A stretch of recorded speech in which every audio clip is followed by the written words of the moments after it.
Dear students, आज हम पढ़ेंगे रैदास के पद। रैदास के पद पढ़ने से पहले हम थोड़ी सी जानकारी प्राप्त करते हैं रविदास के बारे में। वैसे तो उनके जन्म से जुड़ी कोई विशेष जानकारी नहीं मिलती है, फिर भी साक्ष्यों तथा तथ्यों के आधार पर उनका जन्म 1377 अर्थात 1377 के आसपास माना जाता है। हिंदू धर्म महीने के अनुसार महान संत गुरु रविदास का जन्म माघ महीने की पूर्णिमा के दिन माना जाता है। इसी दिन हमारे देश में महान संत गुरु रविदास की जयंती बड़े ही धूमधाम से मनाई जाती है। संत रविदास का जन्म सन 1388, कुछ विद्वान उनका जन्म 1388 बताते हैं, कुछ 1398 बताते हैं, को बनारस में हुआ था। रैदास कबीर के समकालीन थे, अर्थात जब कबीर हुए तभी रैदास भी हुए थे। रैदास की ख्याति से, प्रसिद्धि से प्रभावित होकर सिकंदर लोदी ने इन्हें दिल्ली आने का निमंत्रण भेजा था और मध्ययुगीन साधकों में रैदास का विशिष्ट स्थान है। कबीर की तरह ही रैदास भी उच्च कोटि के संत कोटि के प्रमुख कवियों में विशेष स्थान रखते हैं। मूर्ति पूजा, तीर्थ यात्रा जैसे दिखावों में रैदास का बिल्कुल भी विश्वास नहीं था। वो व्यक्ति के अंदर की भावनाओं और आपसी भाईचारे को ही सच्चा धर्म मानते थे। रैदास ने अपनी काव्य रचनाओं में सरल, व्यावहारिक ब्रज भाषा का प्रयोग किया है। इसमें अवधी, राजस्थानी, खड़ी बोली और उर्दू फारसी के शब्दों का भी मिश्रण है। सीधे सादे पदों में संत कवि ने हृदय के भाव बड़ी सफाई से प्रकट किए हैं।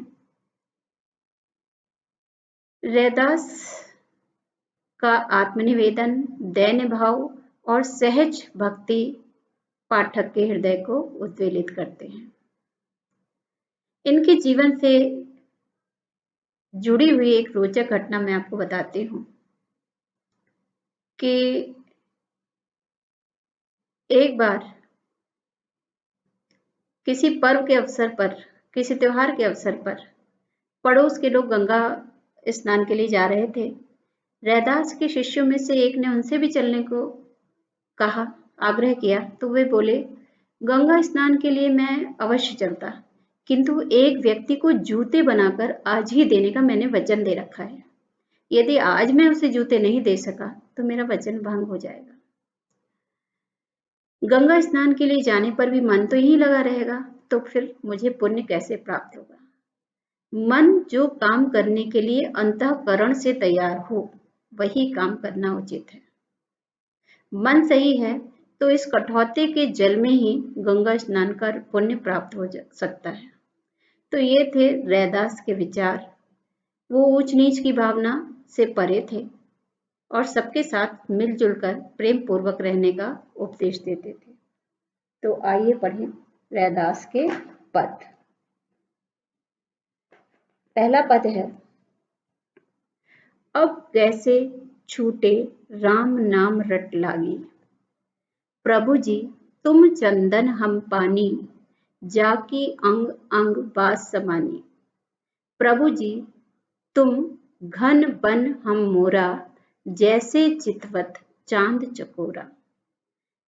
प्रभु जी तुम दीपक हम बाती, जाकी ज्योति बरे दिन राती।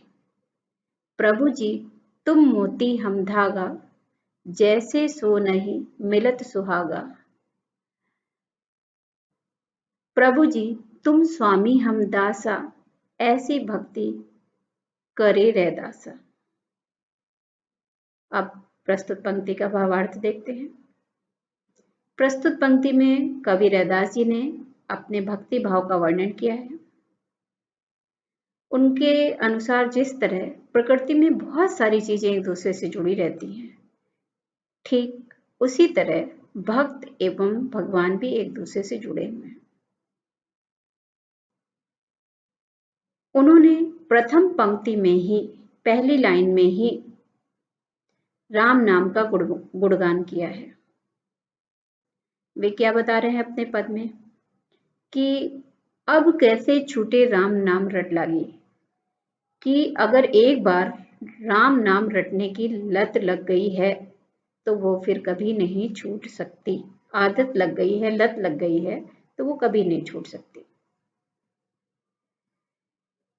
उनके अनुसार अब उन्होंने तुलना करके बताई है। उन्होंने कहा है तुम चंदन हम पानी। उन्होंने कहा है कि भक्त एवं भगवान चंदन की लकड़ी एवं पानी की तरह होते हैं। जब चंदन की लकड़ी को पानी में डालकर छोड़ दिया जाता है तो उसकी सुगंध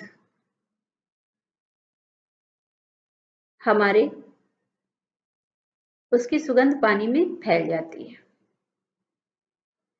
ठीक उसी प्रकार भगवान भी अपनी सुगंध भक्त के मन में छोड़ जाते हैं, जिसे सूंघकर भक्त सदा प्रभु भक्ति में लीन रहता है।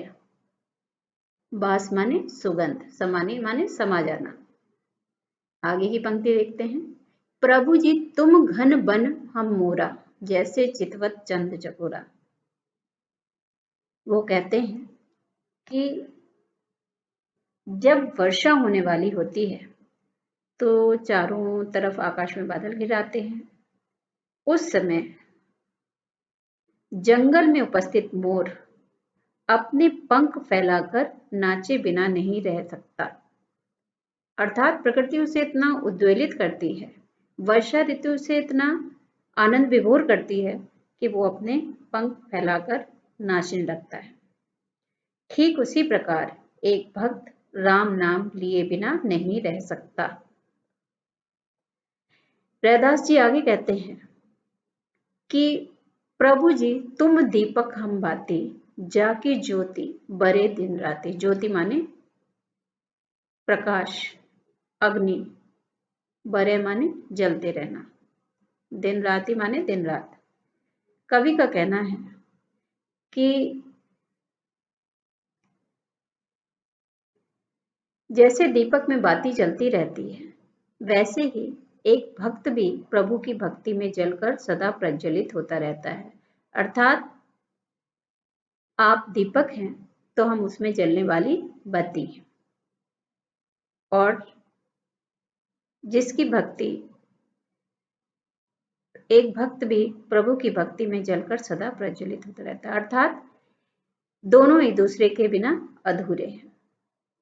आगे की पंक्तियों में प्रभु जी तुम मोती हम धागा, हे ईश्वर आप यदि मोती हैं, मोती के समान पवित्र हैं, सफेद हैं, तो फिर भक्त एक धागे के समान है जिसमें मोतियों को पिरोया जाता है। अर्थात दोनों एक दूसरे के बिना अधूरे हैं। और इसीलिए कवि ने एक भक्त से भगवान के मिलन को सोने पे सुहागा कहा है। आगे की पंक्ति देखते हैं। जैसे सोना ही मिलत सुहागा। कवि कहते हैं हे ईश्वर यदि आप मोती हैं तो हम धागा हैं, और हम दोनों एक दूसरे के बिना अधूरे हैं। और जिस प्रकार सोने में सुहागा ही चमक पैदा करता है, ठीक वैसे ही भक्त से भगवान के मिलन को किससे तुलना की गई है? सोने पे सुहागा कहा गया है। अंतिम पंक्तियों में कवि ने कहा है प्रभु जी तुम स्वामी हम दासा। हे ईश्वर आप स्वामी हैं तो हम दास हैं, हम आपके दास हैं। और रैदास जी स्वयं को एक दास और प्रभु को स्वामी बताते हैं और कहते हैं कि ऐसी भक्ति करे रैदासा। इस प्रकार की